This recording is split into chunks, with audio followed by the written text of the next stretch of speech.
I slid the paper free and felt the weight of the raised seal under my thumb. She was still close enough that her breath warmed the side of my face. "Put that away," she said without looking at it. "We're talking as a family." "I am the family," I said. The words came out quieter than I wanted, but they stayed upright between us. She reached for the drawer like she might shut it on my hand. "Don't be dramatic. You knew he wanted the house back with us, with people who can use it. He told me to keep it warm," I said. "I did." She laughed once, a tiny mean sound. "You kept the lights on. That's not the same as owning a legacy." The towel was still damp in my other hand, cooling my wrist. I folded the deed and set it on the counter, not flashing it like a weapon, just letting it exist in the open air. The kitchen, with its scuffed baseboards and the little square of sunlight that always found the same spot by the table, felt like it was listening. "You can take the bedroom set," she said. Brisk now, relieved I hadn't started a scene. "The fancy dishes, if you want. We'll list the rest. The realtor's ready to—" "There isn't going to be a listing," I said. Her eyes went to the deed and then away, as if it were rude to look. "Don't make this ugly. We'll do right by you. I change the filters. I pay the taxes. I shovel the walk. Tell me what right by you looks like." She waved her hand. "A fair amount. Enough for a rental. There are senior communities. You'd make friends." "I have friends," I said. "They live in these walls." She sniffed, the kind of sniff that turns a person into a problem. "It's not your house." "It is," I said, and my voice found its strength in the simple word. "Your son and I went to the county recorder the autumn before he got sick. He was steady on his feet that day. He stood right at that counter and told the clerk to put my name beside his, not under it, not after it, beside." Her mouth tightened. "He was already confused." "That was a year later," I said, "when he forgot the word for orange and called it the happy fruit. I remember the day because he ate 2 pretzels out of the vending machine and told me one tasted like a baseball game." Her eyes slid to his sweater on the chair, to the boots by the door I still hadn't moved because I couldn't. She didn't pick the sweater up. She pulled the chair out and sat, like a judge beginning. "He promised," she said. "He promised me this house would come back to the family. We built this kitchen when he was 6. My husband laid that tile. I scrubbed it," I said. "On my knees, for hours, after the hospice bed was delivered. I didn't ask you to come then." "I would have," she said, wounded pride flickering. "If you'd told me how bad it was." "He didn't want you to see him small," I said softly. "He wanted you to remember him tall." She stared at me like I had stolen that memory too. "So now you punish me." "I'm trying to stay," I said. "That's all. I'm trying to stay in the life we made." She stood abruptly and opened the pantry door, then closed it like she was checking if I'd stolen the cereal. "I'll call a meeting," she said. "We'll do this properly. Mark will come, and Dana. We'll talk about what's best." "For who?" I asked. "For the family," she said, as if that answered anything.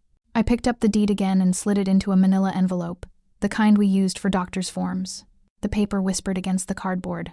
My hands knew the motion from 100 small acts of keeping. Receipts, prescriptions, letters I couldn't throw away. I tucked the envelope under the dish towels, exactly where it had lived for months, close to ordinary things that nobody respects until they need them. "You can come on Thursday?" I said. "If we're having a meeting." She lifted her chin. "We'll come when we come." "No," I said. "Thursday, noon, and you'll knock." Her eyebrows went up like I'd sworn at her. "You think a rule makes you bigger than me?" "I think a knock makes you a guest," I said. "That's all." She held my gaze longer than felt human. Then she walked to the back door and pulled it open without looking, like the house belonged to her hand. Cold air came in, smelling like wet dirt and last year's leaves. She paused on the threshold. "You don't belong here," she said again, quieter, like a prayer she was tired of saying but couldn't give up. "I belong to him," I said. "And he belongs here." She left the door open like an insult. I went and closed it with the palm of my hand, gentle, because the latch stuck in winter and he used to jiggle it, and gentleness felt closer to him than winning did. I stood with my back against the wood and let the quiet settle. The refrigerator hummed. The clock over the stove stuttered and caught up. I could feel the envelope under the towels as surely as if it had heat. My phone buzzed once on the counter. A text from an unknown number. "Hey, this is Lisa from Crestline Realty. Are you still available to show this weekend?" For a second, my brain refused it. I hadn't contacted anyone. Then I saw the forwarded thread. My mother-in-law's name in gray, photos of my kitchen counters, my living room window, My bedroom with the unmade bed. I could hear the click of her phone in my memory, her neat hands moving like they always knew where to put things. I typed, "No, no showings. Wrong number." I deleted please before I sent it. The kettle on the stove ticked as the flame found it. I hadn't turned it on. She had, without asking. I watched the silver lid tremble as the water started to think about boiling. I went to the drawer again and slid the envelope out. I pressed it flat with my palm, feeling the seal through the paper like the outline of a coin in a pocket. I took a breath that didn't hurt. "Thursday," I said to the empty room, to the boots and the sweater and the sunlight square that belonged to no one and everyone. "Noon." The kettle's voice lifted, thin at first, then firm, like anger discovering itself. I pressed the deed to my chest and heard the kettle begin its small, angry scream. I took the kettle off the heat and let the scream decrescendo to a soft throat clearing. Steam washed my face. The boots by the door sat where I'd left them, toes pointing at each other like they were talking. I couldn't move them. I pretended I was airing them out. We both knew I was not. He used to stand in the little square of sunlight by the table and warm his hands before coffee. "This is the only heater that never breaks," he'd say, wiggling his fingers. I caught myself stepping into that light some mornings, just to feel what he felt. It was thin in winter, but it still found the same spot, like a dog circling back to the right patch of rug. Downsizing wouldn't be the worst thing, she had said the week after the funeral, the casserole still in the fridge, the flowers leaning hard in their vase. Less to clean, less to think about. "I like cleaning," I said. It was a lie. What I liked was keeping dust off his chair, keeping the stovetop from telling on me, keeping his smell in the sweater draped there. A week later, she stood in this same kitchen, thumbing the edge of the counter. "You know, a place with elevators would be smart. Those stairs will get you. We saw a lovely senior community. It has a bus." "I have a car," I said. "You have a car for now," she said, like she was breaking bad news gently. By the end of the month, she had learned new words. The family, doing the right thing, best for everyone. They came out in pairs, soft as towels. The family needs to make a plan. Doing the right thing means fresh starts. Every sentence was a suggestion sewn shut at the end, like I wasn't allowed to speak into it. "Can we not do this in the kitchen?" I asked once. She looked around at the cabinets I painted, and the oven I scrubbed with a toothbrush when he was asleep. "Where else?" she said, genuinely confused, like the house was a stage and she owned the script. I poured the hot water over a tea bag and watched the color climb. My knees ached the way they always did when the weather bent.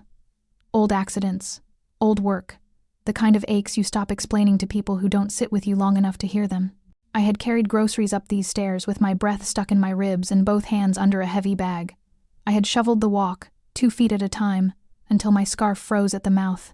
I had paid the tax bill with a check that tasted like metal in my throat because money feels like that when you're alone. She never asked about those things. She asked about timelines. "Realtors are busiest on weekends," she said, eyes on her phone. "Mark says we should aim to list by the 1st. Dana knows a stager. You can box up your personal items." "My life," I said. "That's the phrase. My life." She didn't blink. "Personal items," she repeated, like she was helping.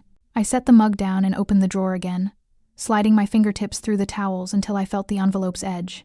It steadied me. Months before the hospital bed, before pills and a day-of-the-week box, he and I had gone to the county building on a day so ordinary the clerk stifled a yawn while she stamped our paper. He wore his good jacket and took my hand in the hallway, like we were kids at a prom. "Beside me," he told the clerk, tapping the line with his knuckle. "Not under me. Beside." I was no. We ate pretzels in the parking lot like we'd done something reckless. He said one tasted like a baseball game. I laughed, the kind of laugh you keep in your pocket for later. I had tucked the certified copy under the dish towels because that was the drawer I opened when my hands needed something to do. Close to my hands, closer to my nerve. The raised seal pressed through the paper like a pulse.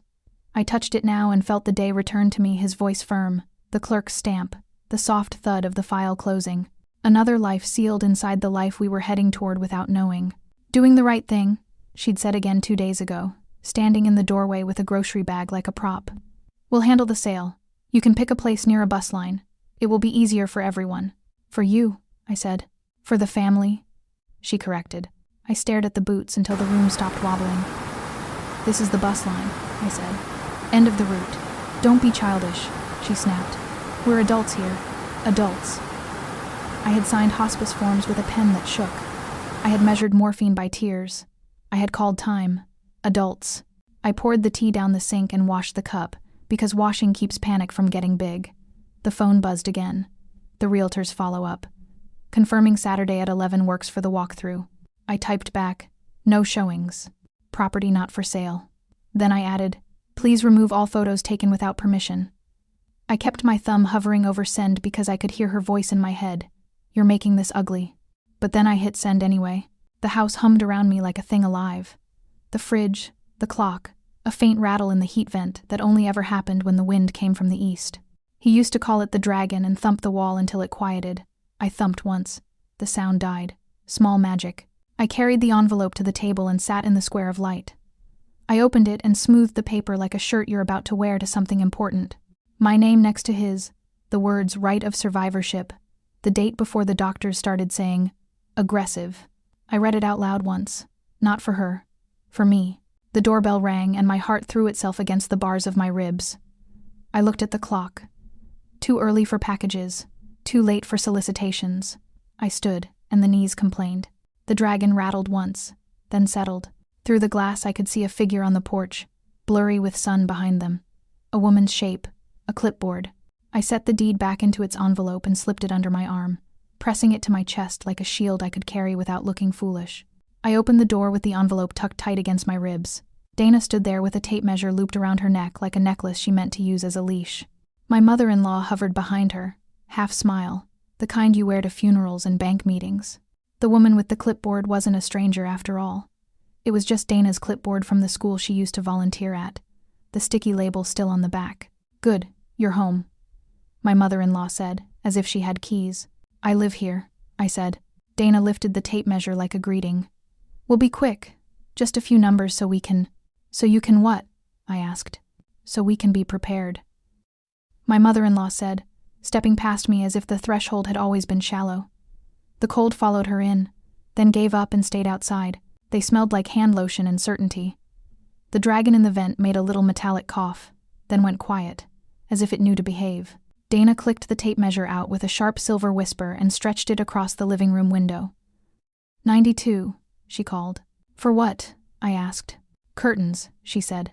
Standard rods won't fit. We'll need custom. We? I said. The family, my mother-in-law answered, as if I had forgotten the line. Dana measured the couch next 78, and then the dining table. 60 by 36, she murmured, writing. Great staging size. Makes the room look bigger. It's already the size it is, I said, but I wrote the numbers down on a lined pad anyway, because writing slowed my anger to a manageable pour. My hand shook at the start, then learned the shape of the day. My mother-in-law pulled out her phone and tilted it toward her mouth. Lisa, you there? A bright voice filled the room, tinny and cheerful. Hey, yes, I'm on. Can you hear me? These floors, my mother-in-law said, pacing. Original oak. The light is good. The neighborhood, well, you know the comps. Oh, the comps are excellent, Lisa said through the speaker. Honestly, the market hasn't been better in years. If we move fast, we can capitalize before the next rate bump. Buyers are hungry. I looked at the envelope under my arm and kept it there, like a life jacket that works best if you don't make a show of it. I wrote, comps, excellent. Then I wrote, I will need to think. Dana slid the tape under the rug edge and glanced at me. Do you have the original curtain hardware? It helps to keep things cohesive. Cohesive for who? I asked. For buyers, she said, as if that were the same as family. Lisa kept talking about days on market and clean offers. My mother-in-law nodded at the air, at the voice, at the idea of a future in which I disappeared neatly like tape under a rug. We can do a weekend open house, Lisa chirped. Noon to 3 both days. Drive traffic. We'll get multiple offers. I can practically guarantee it. My mouth opened and then closed, like the kettle lid when the first bubble bursts. I put the pencil to the pad and wrote, I'll need to think. I made myself say it out loud because otherwise my voice might forget it knew how to leave my throat. I'll need to think. We're thinking for you, my mother-in-law said, gentle and cruel. It's a lot to handle alone. I am not alone, I said, and the room heard it first. Dana's eyes flicked to the boots by the door, and then away, like they were rude for staying. Dana measured the hallway. Buyers love a long line of sight, she said. If we clear that console table and maybe paint this wall something lighter, we will do nothing, I said, but soft. I wrote, stop painting. I wrote, console stays. Then I wrote, I promised him. It came back to me in a flash, so sudden the air felt thin. That last winter, when the furnace hiccuped at 3 a.m. and I slipped out of bed to thump the vent like he always did. Only softer, because he slept with one arm on the pillow where my head had just been. He woke and reached for the empty heat, and I leaned close to him, to his ear that had been mine for years, and I said, I'll keep the house warm.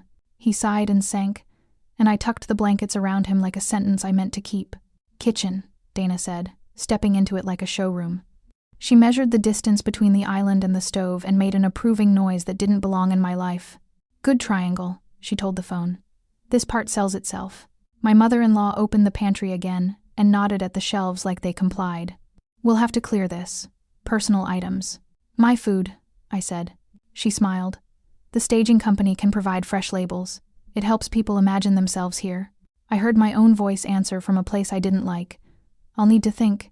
You have, she said. You've had months. Lisa's voice got brighter, the way people talk to small dogs. If we can get photos by Tuesday, I can list Wednesday, and we'll be well positioned for weekend traffic. You'll be amazed at how fast this goes when everyone pulls together. It's a blessing, honestly. Dana ran the tape measure across the mantel where the framed photo of my husband sat. Middle smile. Eyes crinkled like there was sun in them. She paused. The tape clicked. Her mouth softened for 1 second. Then she wrote down 48 and moved on. I kept the deed hidden and kept writing my little sentences like sandbags. I'll need to think, I said again, and my voice sounded like someone practicing for court. My mother-in-law's phone buzzed. She glanced at the screen and nodded at nothing. Lisa has a cash buyer interested in this zip, she announced. Out of state, wants something turnkey. I'm not a turn, I said. I'm not a key. Dana crouched by the baseboards. We should repaint this trim, she murmured. Semi-gloss white. It will pop. It already pops when the heat comes on, I said. Listen. We waited. The dragon rattled, right on cue. Dana smiled despite herself. Dad used to make that noise, she said. Low. He called it the dragon, I said. I know, she said. And for a heartbeat we were two people in the same story. Then the tape measure snapped back into its case, and the moment disappeared like it had never happened. Okay, my mother-in-law said briskly. Phone on speaker, money in the room like a smell. So we're agreed on next steps. I'm not, I said. She blinked, surprised I still had a mouth. Don't be difficult. You're making this harder than it needs to be. I wrote, difficult. I wrote, harder. Then I wrote, keep the house warm. The pencil dug into the paper so deep it left a groove you could feel with your eyes closed. Lisa cheerfully filled the silence. I'll email a listing agreement so we can save time. We'll just need a signature to get things rolling. I'll need to... I started, and then I stopped, because I heard myself and I hated the shape of it. My hand tightened.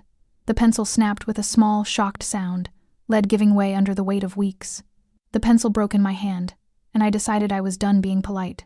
The sound of the pencil snapping startled all three of us. Dana flinched. My mother-in-law didn't. She lifted her chin like the break had been on her schedule. We'll circle back, she said, already turning.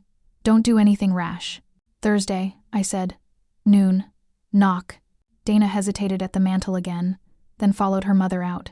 The tape measure clicked as she wound it, a little tail retreating. On the porch, the speakerphone voice chirped, I'll send docs, and the door finally shut behind them. The house went quiet the way a stage goes, dark lights down, dust floating. I swept the pencil halves into the trash and stood there with my hands open like I was waiting for something to land. Nothing did. I made the mistake of sitting. Sitting let the shame find me first. Shame for the yeses I'd let happen by not saying no. Shame for the way my voice kept volunteering to be small. It was stupid and true, both at once. So I stood back up and went to work. I started with my phone. Photos. I scrolled all the way down until the seasons looked wrong, and the clothes we wore didn't fit our bodies anymore. There he was, on the roof in the fall, 1 foot on the ladder, his hand on the gutter. The next frame was the invoice I'd taken a picture of when the contractor handed it over because I knew I'd lose the paper copy. Paid 11 halves. I'd written in the corner with a finger on the screen. Beneath that, him in the hospital, the ivy pole like a thin tree, his eyes trying to be brave.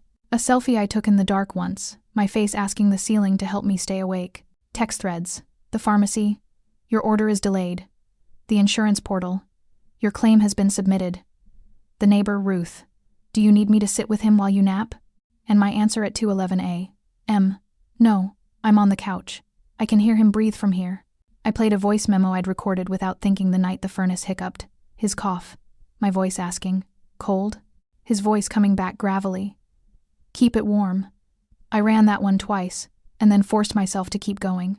I found the file with the utilities. Electric bills lined up like fence posts. Property tax receipts with my scribbles. Check cleared, March 2. The county treasurer's email from last year. Thank you for your payment. I screenshotted them all as if more copies meant more truth. Buried behind a thread labeled simply, Mom, I found the voicemail. The date made my stomach buckle. 3 years before the word tumor took a chair at our table. I hit play. Mom. His voice was younger there, but the bones of it were the same. I love you, but you need to stop saying she doesn't belong. She's my wife. This is our home. If you want to come over, you ask, you knock, and if you can't be kind to her, you can't be here. He laughed once, trying to soften it.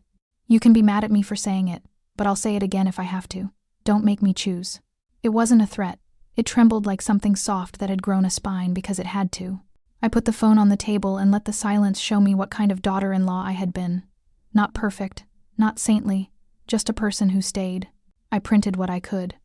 The old printer woke up cranky and then obeyed. Bank statements came out thin and gray like ghost receipts.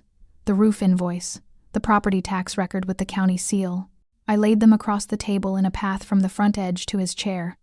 A little trail of paper truths. Stepping stones. If I had to cross a fast river tomorrow, I wanted to know where to put my feet. My shame cooled into something with corners. I opened a notebook and wrote down times. Hosp Street, Luke's, 10/19, 10/22. New water heater, 6/14. Snowstorm. Slept downstairs. Jan plus February, I wrote. Kept the heat at 68 when he got chills. I wrote. Called your mother, no answer. 3/8, 11:47 p.m. The sentences didn't make me better than them. They made me real to myself. At 11, the email came through from Lisa. Listing agreement. DocuSign. I didn't click it. I forwarded it to myself and renamed it phishing. Then I hit reply and typed, Please cease contacting me. Property is not for sale. Any photos taken without consent must be deleted. I hovered and sent it before I could talk myself into one more. I'll need to think. I put the deed in the middle of the table and set a mug on each corner to keep it flat, like a map. The seal caught the overhead light.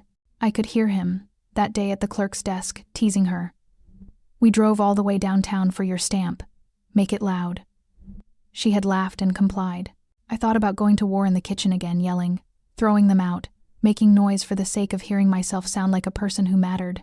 Then I pictured Ruth, sitting across from me with her hands folded, saying, Do it in the daylight. Make it clean. Bring a witness. A witness. Not a cop yet. Not a lawyer. Just someone who would sit still and see. Ruth would come. I knew she would. And she would bring a thermos and a gaze that didn't flinch. I imagined placing the deed in front of my mother-in-law with Ruth's quiet yes at my back. No shouting. No tape measures. Just the sound of paper and a woman reading words she didn't want to read. I gathered the papers into stacks and clipped them like school projects. I wrote labels on sticky notes, tax, roof, hospital, and refused to feel ridiculous. I took a picture of the table spread, so if someone accidentally tidied, I'd have the truth in my pocket. My phone buzzed once more. A text from Ruth. Light on at your place. You okay? I typed, I will be. Can you come tomorrow at noon? She answered in under a minute. Yes. You want me to knock? I laughed out loud, ugly and grateful. Yes, I wrote back. Please knock. The house had settled into its night voice, fewer hums, more small cracks. I walked to the thermostat and touched it the way he used to. Not to change anything, just to feel in control of something that could hurt me if it failed. I'll keep it warm, I said into the dark, and it felt like a promise I could make with evidence. On the counter, the phone's battery bar was a thin sliver, like a tongue bitten to keep from speaking. I plugged it in. I set an alarm for morning and charged my phone, like a soldier polishing a single bullet. By morning, the house felt steadier than I did. I took my list and the little canvas bag and drove to the pharmacy at 8, the way he used to grumble about lines and then make friends with the clerk anyway. The air had that raw edge that makes your fingers doubt the key. I came back with a brown bag and a receipt I didn't need. My key didn't turn. I tried again. Harder. Like force could make reality behave. The teeth slid, caught, and met a wall. The deadbolt hole had a new shine around it. A tiny brass ring I didn't recognize. A white van idled 2 houses down. Magnetic sign on the door. Quick fix locks and more. A man in a beanie stood by my porch rail, thumbs in his tool belt like we were equals on a job site. "Can I help you?" I asked, already knowing the answer I was going to hate. He shrugged. "Family requested a rekey. Should have gotten an email." "I'm the family," I said, and I didn't. He looked past me, as if the real conversation was arriving in a nicer car. "I got a work order. Mother of the owner. Said house is going on the market. Security issues. Blah blah. It's done." "It's not," I said, and my voice surprised both of us. I put the pharmacy bag under my arm like a football and took a picture of his van's plate with my phone. He didn't like that. He lifted his hands. "Hey, don't get salty. I'm just the contractor." "Then go get your boss," I said. "Because unless you have a court order, what you did is illegal." He snorted. "Lady, I turn keys. I don't do court." "Good," I said, and called the non-emergency number before my courage sagged. The dispatcher's voice was even and warm. I gave my address, my name. The words felt like marbles I had to hold on my tongue so they wouldn't roll away. "Are you safe?" she asked. "I'm on my porch," I said. "My key doesn't work." "Stay outside. An officer is on the way," she said. "Do not argue. Document what you can." I took pictures of the new cylinder, the man's face, the van sign, the time on my phone, my own shaking hand because evidence is ugly sometimes. That's fine. A gray sedan pulled up across the street and idled with its lights off. I knew that hood, that careful park, like someone trying to pass as a shadow. My mother-in-law. I could see the outline of her hair. She didn't get out. She watched like she was at a drive-thru, waiting for her order to be called. The contractor cleared his throat. "Look, I can get you a copy of the new key if you just—" "No," I said. "You can put my lock back." The cruiser rolled up with its lights off too, quiet as a thought. The officer was young in the way that makes you want to sit up straight. He had a clipboard and calm eyes. "What's happening today?" he asked, not assuming, not accusing. "He changed my locks," I said, "without my consent." The contractor lifted his hands again. "Family requested." The officer held a finger up without looking at him. "Ma'am, do you have ID? Proof you live here?" "My driver's license," I said, my hand steadier than my breath as I pulled it from my wallet. "This is my address." I handed him the license, then the envelope like a ritual. Certified deed from the county recorder. Right of survivorship. Also, I dug into my canvas bag, blessed that I had packed it last night like a paranoid squirrel, utility bills with my name, property tax receipt, and, I smiled because I couldn't help it, a letter from the county treasurer saying thank you for my payment. I was made a stand. He looked through each paper with the care of a person reading a recipe. "Okay," he said, nodding. "Okay." He turned to the contractor. "Do you have permission from the owner of record to change this lock?" "From the family," the man said weakly. The officer didn't sigh. "Sir, if her name is on the deed, she is the family. Also, without a court order, you don't get to lock out an occupant. That's a civil lockout, and it's not allowed." The contractor glanced toward the gray sedan like he could trade the law for a nod. The gray sedan didn't move. "Put the original lock back," the officer said. "Now." The contractor tried on a sentence. "I can give her the new key." "Put the original lock back," the officer repeated. And this time the tone closed the door. The man muttered, pulled a little case from his belt, and got to work. Metal clicked on metal. Tiny screws like seeds tried to jump away. I stood with my hands in my coat pockets so I wouldn't shake them at anyone. My mother-in-law finally got out of her car and hovered on the sidewalk, arms crossed. "We don't need police," she called. "It's a misunderstanding." The officer didn't look at her. "Ma'am, please stay on the curb." "She doesn't belong," she started. "Ma'am," he said again, not louder, just firmer. "Curb." She bit her lip like she'd chewed it raw long ago and come back for more. The man slid the original cylinder back in place and tightened the screws. He stepped aside like a magician presenting a rabbit. "There." The officer motioned. "Try your key." My throat forgot how to swallow. I stepped forward, pharmacy bag rustling against my side. The key felt the same in my hand, home-shaped and ordinary. I stepped it into the mouth of the lock and turned. It moved the way a body remembers a dance long after the music stops. The bolt slid home with a sound so right it made my eyes sting. The officer gave me the incident number, and the contractor drove off with his music too loud, like the beat could cover the sound of being wrong. My mother-in-law backed her sedan up slow, window cracked just enough for her to say, "This isn't over," without meeting my eyes. I shut the door and leaned against it until the wood cooled my back. The next week tried to teach me new ways to be small. A bill arrived with a late fee I didn't earn. The postmark was 2 weeks newer than the date on the paper. I called and the woman on the line clicked her tongue sympathetically. "We mailed a notice to the estate," she said. "There is no estate for my electric bill," I said. "There is me." At the grocery store, my card declined with a chirp that sounded cheerful on purpose. The cashier looked at me with the kind of pity you keep in your pocket for later gossip. I stepped aside, called the number on the back of the card, and listened to piano music that had never comforted anyone. "Security department," a man said. "Your account shows a temporary hold pending investigation." "What investigation?" I asked. "Into my lettuce?" "Notification from a family representative about property transfer," he read. "We flagged related accounts to prevent unauthorized activity." "I'm the authorized activity," I said, steady. "You can unflag me." "Do you have documentation?" he asked, like I'd be calling without hands. "I have a deed," I said. "I have utility bills. I have taxes with my ink still wet." He put me on hold again. When he came back, his voice had the soft edge of a person backing out of a room. "If you can provide a certified deed and a copy of your ID by email, we can review and remove the hold. Give me the address," I said, and sent it from my car in the parking lot, the screen catching a reflection of my face that looked older than it had 2 weeks ago. At church, a woman I barely knew pressed both my hands like she was catching a bird.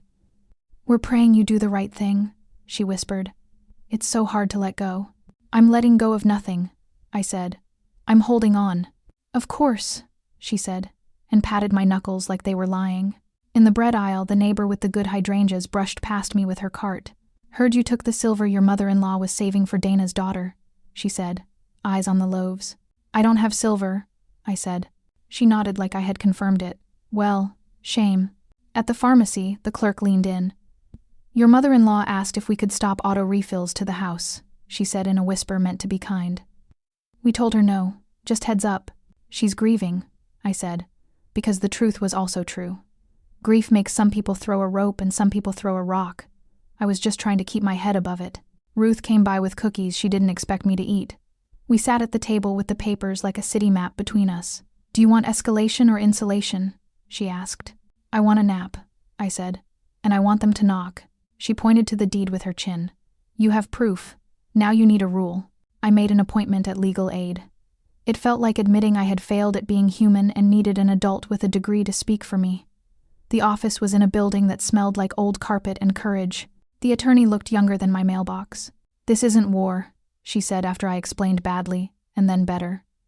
"This is boundaries with paperwork." "I can fight," I said. "I just don't want my house to hear me do it." She smiled. "Good. Document everything. No more talking in kitchens. All communication in writing. Send a letter by certified mail and email. Cease lock changes. Cease third-party contacts. No entry without express invitation. Post a notice inside your door.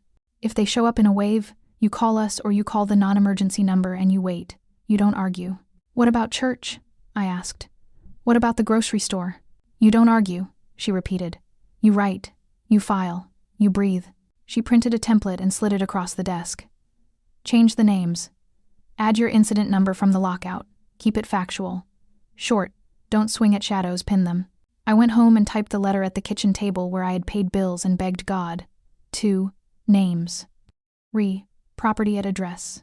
You are not permitted to change locks, access the property, enter the premises, photograph or list the property, or contact service providers or financial institutions on my behalf. All communications must be in writing. Any disputes will be addressed through proper legal channels. Further interference will be documented and reported. I added the police incident number, the parcel number, the words owner of record, and my heartbeat under every line. I sent it certified. I emailed it twice, once to the addresses I had, once to the realtor with the cheerful voice. I CC'd myself and printed the sent confirmation because proof can be shy when you need it. Sunday at church, My mother-in-law stood during joys and concerns, voice soft as velvet. "Please pray for peace," she said. "We're trying to bring our sons home back into the family with grace. There's been resistance." Ruth's jaw tightened next to me. I looked at the hymn numbers and sang like the ceiling was listening. On Monday, a man in a suit I didn't know walked past my house, slow, taking pictures with his phone at hip height. I stepped outside and held up my own phone and took pictures of him taking pictures. He turned away and sped his walk like denial was a treadmill. I opened the door and taped a copy of the letter to the inside, right where I would see it every time I touched the handle. Not for them, for me, so my mouth would remember to stay quiet, and my hands would remember where the paper lived. I tore a strip of blue painter's tape and smoothed it across the top edge. The color looked almost cheerful against the white. I pressed the blue painter's tape flat and felt my spine grow an inch. They texted the next morning to be reasonable. I said noon.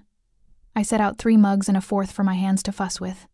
Boiling water gave me something to do that wasn't bracing for impact. Ruth came 5 minutes early and sat where the sunlight found the table.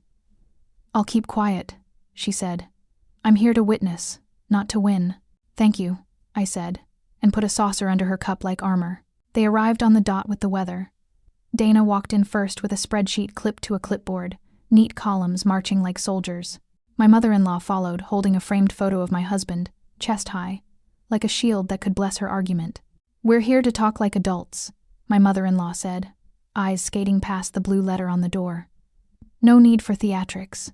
"Then sit," I said. "We'll stay at the table." Dana looked at Ruth. "Who's this?" "A friend," I said. "A witness. We're keeping it clean." "We don't need a witness," my mother-in-law said. I poured tea. "You don't," I said. "I do." Dana pulled a pen from behind her ear. "I've mocked up a timeline," she began, and angled the spreadsheet toward me. "Dates for listing, cleaning, staging, all the moving parts. If we coordinate." I set my own timeline on top of hers. "Roof replaced," I said, tapping the invoice. "Paid by me. Water heater June, electric every month, property taxes here, here, and here. Hospital stays, 3, with me on the sofa to hear him breathe." "We're not questioning your contributions," my mother-in-law said, making the word sound like a casserole. "Yes, you are," I said, and slid the deed into the light. "Owner of record, right of survivorship, recorded before he got sick." Dana's eyes flicked to the embossed seal and then away, like looking straight at it would make it truer. "We just want what's best for the family." "I am the family," I said. "You keep changing the cast when it doesn't fit the line." My mother-in-law set the framed photo upright in front of her. It bisected the table, his smile dividing us. "He promised the house would come back to us," she said. "He was my son before he was your husband." I breathed through my nose and set my phone on the table. "He left you a message," I said. "Years ago. You didn't delete it." Her mouth flattened. "Don't you?" I pressed play and slid the phone to the center. His voice filled the room, younger and steady.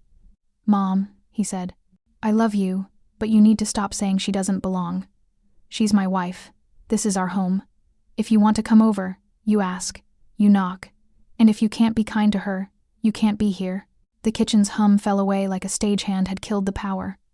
The radiator didn't dare breathe. Ruth put her cup down without a sound.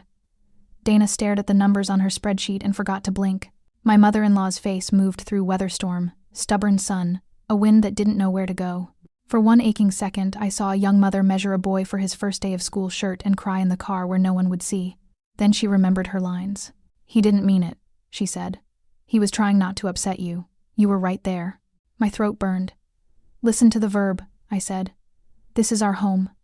I tapped the table. Present tense. He chose a tense on purpose. Dana lifted her pen and put it back down.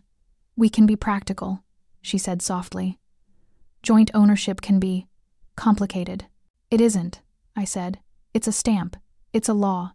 It's me paying the tax bill while you draft a cleaning schedule for my pantry." "That's not fair," my mother-in-law said, and her hand went to the frame like she could steady his smile.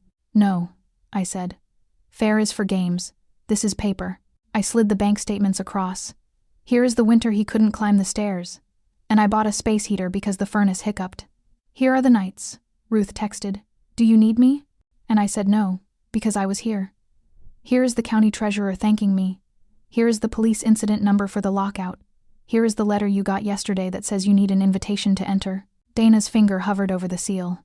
You really recorded this before? Before, I said. He wore his good jacket. He told the clerk to make the stamp loud. I don't remember this, my mother-in-law said, small and dangerous. He never told me. He did, I said, and pushed the phone closer.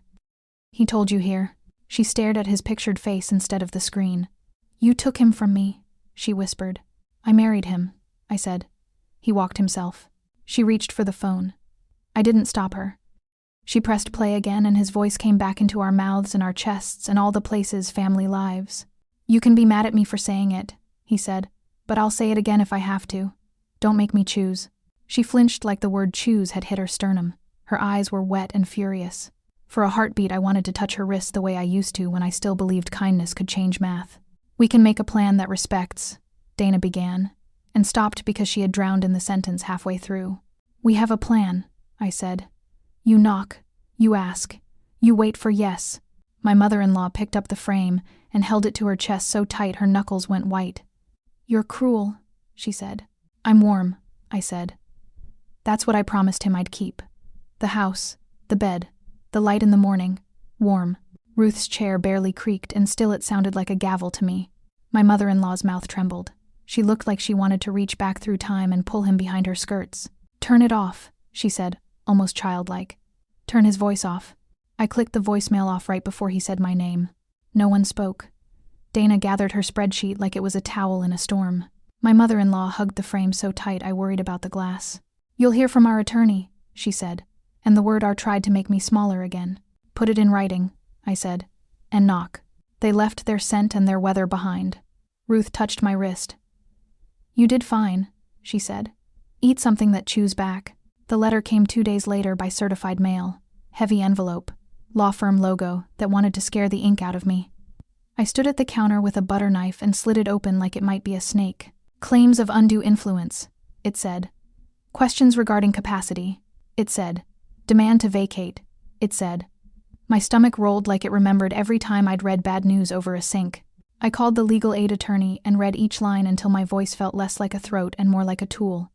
She listened without hurrying me. Dates, not adjectives, she reminded me. Answer with law, not weather. I spread the letter on the table and wrote my own next to it. Deed recorded, 10/4, before diagnosis. Notary, name, clerk number, window number. County recording stamp number. Property taxes paid, 1/15, 7/15. Hospital admissions, 3. Caregiving notes, sofa, nights, medication logs. I added the police incident number from the lockout and the bank's email confirming they had removed the hold on my card after reviewing the deed I'd sent. Then I put on my coat and went to the courthouse. The clerk behind the glass had kind eyes that had seen every kind of story and learned not to flinch.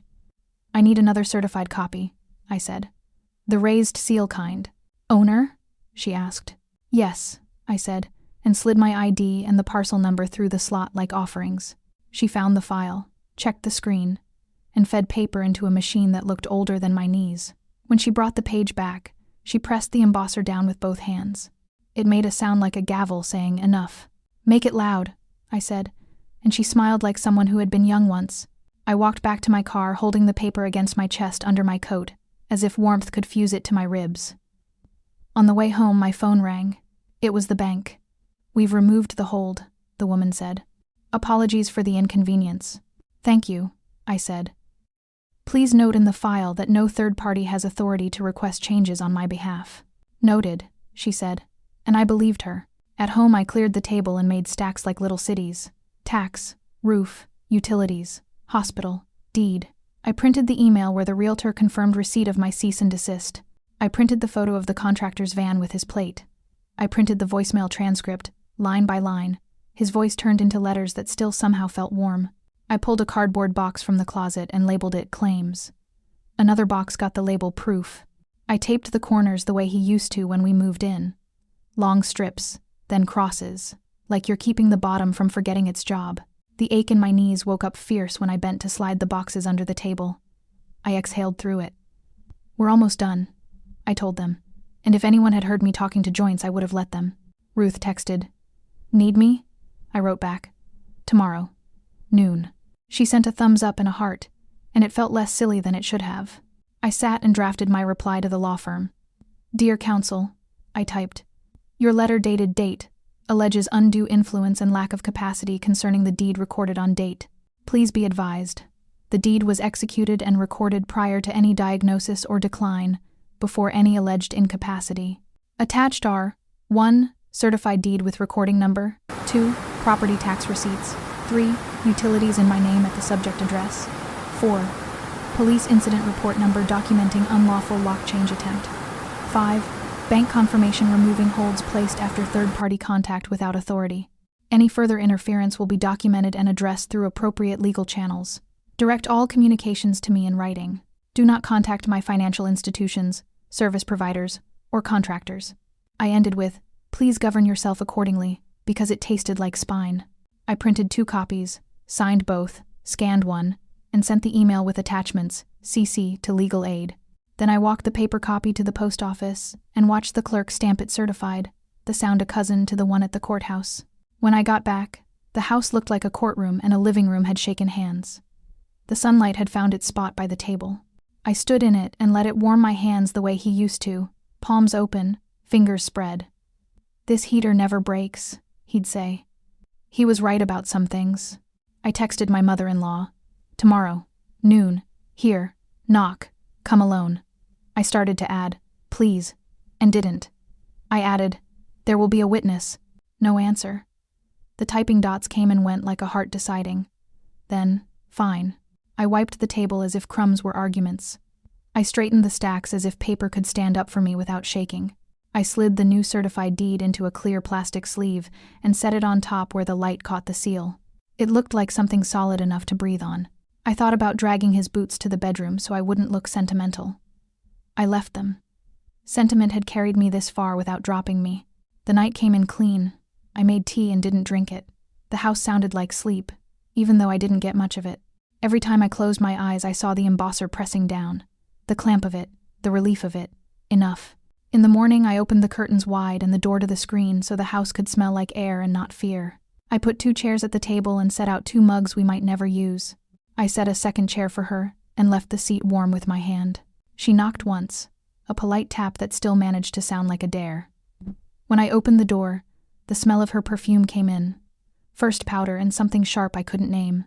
She stood alone, spine straight, lipstick perfect, brittle enough that if I breathed too hard I worried she might splinter. Come in, I said. We'll sit at the table. Ruth was already there, hands folded around a closed thermos, eyes soft and steady. Hello, she said, and my mother-in-law nodded like acknowledging weather. I poured tea into 2 mugs we weren't going to drink. The steam moved between us like a cautious animal. She didn't take off her coat. I don't have long, she whispered, and the whisper tried to make me lean closer. We can end this with grace if you stop clinging. I let the sentence finish and watched it die on its own. She lowered her voice further. You don't belong here. You took him away from his people. You inserted yourself. It's time to give back what you borrowed. I let that sentence finish too. Ruth's gaze didn't move. You changed the locks on your own son's mother, she said louder, as if volume could braid righteousness into the facts. You called the police on family. Do you know how that looks? At church? In this town? I put the sugar bowl between us, even though she didn't take sugar. I documented a lockout, I said. There's an incident number. Her mouth pinched. We can do this kindly. You pack your things. We cover first and last month's rent somewhere sensible. I'll send men to help. We'll have the realtor. Are you finished? I asked. No, she said, and her voice finally left whispering for open ground. If you resist, our attorney will proceed. We'll challenge the deed on grounds of undue influence and capacity. We will subpoena your records. We will file for immediate possession. You can save yourself the humiliation by stepping aside like a decent. I let her run out of words the way you let a storm spend itself on glass. When the room got quiet enough to hear the kettle think, I slid the clear sleeve across the table. The embossed seal caught the strip of sunlight like it had been waiting. I brought the deed, I said. Read the names. She stared at it. Then she stared at me. Then she put 2 fingers on the plastic like it might burn her and dragged it closer an inch. Out loud, I said, calm because the paper was. Slowly, please. Her lips formed my husband's name the way you say a hymn you learned as a child. And, she read, your name. Her eyes jumped to mine, then back to the line. Keep going, I said. The next words, as joint tenants, with, she swallowed. Right of survivorship. The phrase sounded formal in her mouth, like a foreign visitor introduced at a potluck. She pressed the page flat. Her perfume suddenly smelled tired. That stamp, I said, and pointed. That date, that clerk number. It was recorded before any doctor said anything to anyone. He wore his good jacket. He told the woman to make the stamp loud. He wasn't himself, she said reflexively, hope clinging by its fingernails. On that date, I said, and tapped it again. He was. She blinked hard, once, twice, as if her eyes were trying to find a loophole on the page. He promised, she said, voice thinning. He promised me this house would come back to us. He promised me warmth, I said, and I promised him I'd keep it. She reached for another weapon and came up empty. You used his sickness. You pushed. You filed things. He asked me to stand beside him, I said. Not under him, beside. That's what the paper says. Her jaw set like concrete trying to cure in winter. A judge can undo paper. A judge can read dates, I said. And the judge will read this one, and the taxes, and the utilities, and the police report, and the bank email, where they apologized for freezing my card because someone who wasn't me called. She flinched at the word someone like it had teeth. You're cruel, she said again, grabbing for the refuge of being wronged. I'm steady, I said. That's not cruelty. That's what houses need. She looked at Ruth for the first time like she wanted to complain to management. Are you enjoying this? Ruth shook her head. No one is, she said. But we're doing it in daylight. My mother-in-law's eyes filled and didn't spill. She lifted her chin and tried one last path. He would have wanted his family. I am saying it back to you the way he said it to you, I said, and put my phone on the table without pressing play. Ask. Knock. Be kind to me or don't come. She put both hands on the table and pushed herself to standing like the floor might move. You think paper is stronger than blood, she said. I think paper is how blood keeps promises when memory gets loud, I said. She looked at the seal again, and I watched her face fold, unfold, and finally settle not on me, but on the truth she couldn't rearrange. Her shoulders dropped a fraction. Her hand smoothed the plastic sleeve once, as if she might pet it and make it change its mind. I brought the deed, I said softly, because sometimes you need to hear a sentence twice to know it's done. She picked up her purse. We're not finished, she said, but there were no teeth in it, only habit. I stood and walked her to the door. The blue letter stared back from the inside of the frame, patient and plain. She stopped under it and read the first 2 lines without meaning to. Her perfume, up close, smelled like every holiday we had tried and failed at together. You don't belong here, she whispered, but it came out like a memory, not a spell. You don't belong here, I repeated softly. Isn't a spell, it's just a sentence that ends. She stood there waiting for me to say something cruel so she could wear it like proof. I kept my voice level. Here's what I can offer, I said. Sundays, noon to 2. You can sit with his photos, touch his things, tell him stories if you want. No keys, no contractors, no realtor calls. You knock. If I say yes, you come in. If I say no, you try again next Sunday. She stared at me like I'd set a tiny table in the middle of a battlefield. 2 hours, she said, tasting the number like a medicine she didn't trust. 2 hours, I said. Every Sunday. And the rest of the time? She asked. Chin up. I'm shut out. You write to me, I said. Words I can file. Dates I can point to. No more whispers in kitchens. No more phone calls I can't prove. I won't answer whispers anymore. Only letters I can file and sunlight I can prove. She flinched like the word prove had grazed bone. You think paper will love you back? I think paper won't lie about what it said, I answered. And right now that's enough. Ruth shifted her thermos and looked at the clock like a quiet referee. My mother-in-law's eyes swept the room for allies that weren't there. Her gaze caught on the mantel, on the small frame she'd brought like a talisman. She put a hand to her purse and then to her coat buttons, unsure where to aim her hands. He looks happy in that one, Ruth said gently, smiling with his whole face. My mother-in-law blinked, surprised by kindness. He hated that shirt, she said, almost laughing. Said the collar scratched. He wore it for your birthday, I said, and we both remembered the same cake leaning to one side. Her mouth softened for a second, the kind of second that doesn't last. I'll consider your terms, she said, making the word sound like a splinter. You'll hear from me. In writing, I said. Please. She took a step toward the door and stopped under the blue letter again. She read the first line to herself, then the second, then shook her head as if she could shake the letters back into sounds. I don't like this, she said. Neither do I said. But it works. She reached for the handle and then turned back. I won't be humiliated, she said, a last ember she could hold. You won't be, I said. You'll be expected. She opened the door, and cold air moved in around her like a decision. She hesitated, as if waiting for the house to say something. Then she stepped through and was gone. I closed the door and the latch caught clean. Ruth exhaled like she'd been holding a note too long. That was a boundary with mercy, she said. You did that. I needed both, I said. My hands were shaking now that they didn't have anything to hold. Ruth stood and gathered her thermos. I'll text you on Sunday at 11:55, she said. If you need me, I'm 5 minutes away. Thank you, I said. For seeing. That's all I did, she said. You did the rest. When she left, the quiet felt different, less like the end of a performance, more like a room that remembered how to be a room. I went back to the table to stack the papers and saw the frame still standing by the empty chair. She had left his photo behind. I waited for my anger and it didn't come. I picked up the frame, wiped a fingerprint from the glass with the hem of my sleeve, and set it on the mantel where the dragon's rattle didn't reach. He was half smiling, eyes gone to the side like someone had just told a joke he'd pretend not to get. The house exhaled. I heard it. Or maybe I finally let myself. A drawer in the kitchen had hung crooked for months, the face slipping on one side so it scraped the cabinet when you pulled it. He used to lift and tug with one finger and call it the drawer that wants to live. I got the screwdriver from the junk drawer that wasn't junk anymore and tightened the bracket until the face sat flush. I slid it in, out, in, and it went smooth. No protest. Live, I said to it, and I meant me too. Outside, the hydrangeas had browned at the edges, the way they do when the air forgets to be gentle. I pulled on Boots his, because mine were by the door, but I wanted his weight and carried the watering can into the yard.